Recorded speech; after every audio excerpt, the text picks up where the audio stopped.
നമസ്കാരം. മലയാളി വാർത്തയിലേക്ക് സ്വാഗതം. പതിറ്റാണ്ടുകളായി ഇന്ത്യ തിരയുന്ന കുറ്റവാളി ദാവൂദ് ഇബ്രാഹിം വിഷമുള്ളിൽ ചെന്ന് ഗുരുതരാവസ്ഥയിൽ ആശുപത്രിയിലാണെന്ന റിപ്പോർട്ടുകൾക്കിടെ അഭ്യൂഹങ്ങൾക്ക് ആക്കം കൂട്ടി പാകിസ്ഥാനിൽ ശനിയാഴ്ച വൈകിട്ട് മുതൽ ഇൻ്റർനെറ്റിൽ അപ്രതീക്ഷിത തടസ്സങ്ങൾ. കഴിഞ്ഞ കുറച്ച് ദിവസങ്ങളായി പാകിസ്ഥാനിൽ യൂട്യൂബ്, ഫേസ്ബുക്ക്, ഇൻസ്റ്റാഗ്രാം തുടങ്ങിയ സമൂഹ മാധ്യമങ്ങൾ ഏറെക്കുറെ നിശ്ചലമായ മട്ടാണ്. ഇതിനിടെയാണ് ദാവൂദ് ഇബ്രാഹിം അതീവ ഗുരുതരാവസ്ഥയിൽ കറാച്ചിയിലെ ഒരാശുപത്രിയിൽ അതീവ സുരക്ഷാ സംവിധാനങ്ങളോടെ ചികിത്സയിലാണെന്ന വിവരങ്ങളും പുറത്തു വരുന്നത്. ശനിയാഴ്ച മുതൽ ദാവൂദ് കറാച്ചിയിലെ ആശുപത്രിയിൽ ചികിത്സയിലാണെന്നാണ് റിപ്പോർട്ടുകൾ. പാക് ഭരണകൂടം അതീവ രഹസ്യമായി സൂക്ഷിച്ചിരുന്ന ഇക്കാര്യം ഇന്ന് രാവിലെ മുതലാണ് പുറത്തായത്. ശനിയാഴ്ച വൈകിട്ടും ഞായറാഴ്ച ഏറെക്കുറെ പൂർണ്ണമായും പാകിസ്ഥാനിൽ ഇൻ്റർനെറ്റ് നിശ്ചലമായതിന് ദാവൂദിൻ്റെ ആശുപത്രിവാസവുമായി എന്തെങ്കിലും ബന്ധമുണ്ടോ എന്നാണ് ഉയർന്നു വരുന്ന ചോദ്യം.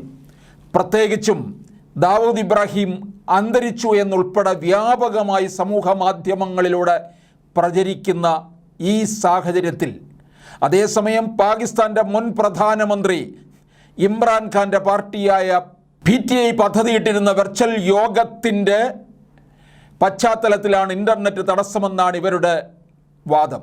ഇമ്രാൻഖാൻ അനുയായികളെ അഭിസംബോധന ചെയ്യുന്നതിന് തടയിടുകയാണ് പാക് സർക്കാരിൻ്റെ ലക്ഷ്യമെന്ന് PTI വാദിക്കുന്നു.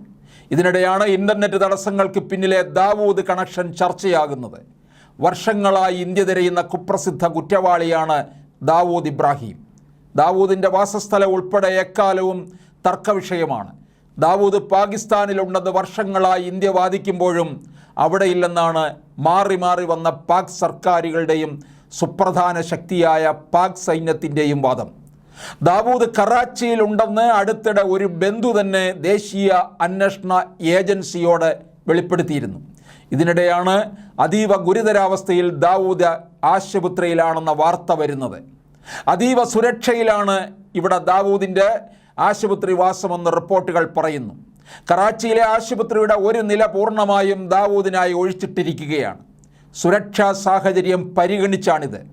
ദാവൂദിൻ്റെ കുടുംബാംഗങ്ങൾക്കും ആശുപത്രിയിലെ ഉന്നതർക്കും മാത്രമേ ഇവിടേക്ക് പ്രവേശനമുള്ളൂ എന്നാണ് വിവിധ കേന്ദ്രങ്ങളെ ഉദ്ധരിച്ച് ഇന്ത്യൻ ദേശീയ മാധ്യമങ്ങൾ റിപ്പോർട്ട് ചെയ്യുന്നത്. 250-ലധികം പേരുടെ ജീവനെടുക്കുകയും നൂറുകണക്കിന് ആളുകൾക്ക് പരിക്കിന് കാരണമാവുകയും ചെയ്ത 1993 മുംബൈ ബോംബാക്രമണത്തോടെയാണ് ദാവൂദ് പൂർണ്ണമായും ഇന്ത്യ വിട്ടത്. ഇന്ത്യൻ ഏജൻസികൾ വ്യാപകമായ അന്വേഷണം നടത്തുന്നതിനിടെ ദാവൂദ് പാകിസ്ഥാനിലേക്ക് രക്ഷപ്പെട്ടെന്നാണ് വിശ്വസനീയമായ വിവരം. പാക് ചാരസംഘടനയായ ISIയുടെ ഒത്താശയോടെയാണ് ദാവൂദ് ഈ ആക്രമണം നടത്തിയതെന്നും കരാർ പ്രകാരം ISI തന്നെ ദാവൂദിന് പാകിസ്ഥാനിൽ ഒളിസങ്കേതം ഒരുക്കിയെന്നുമാണ് പുറത്തുവരുന്ന പ്രചാരണങ്ങൾ.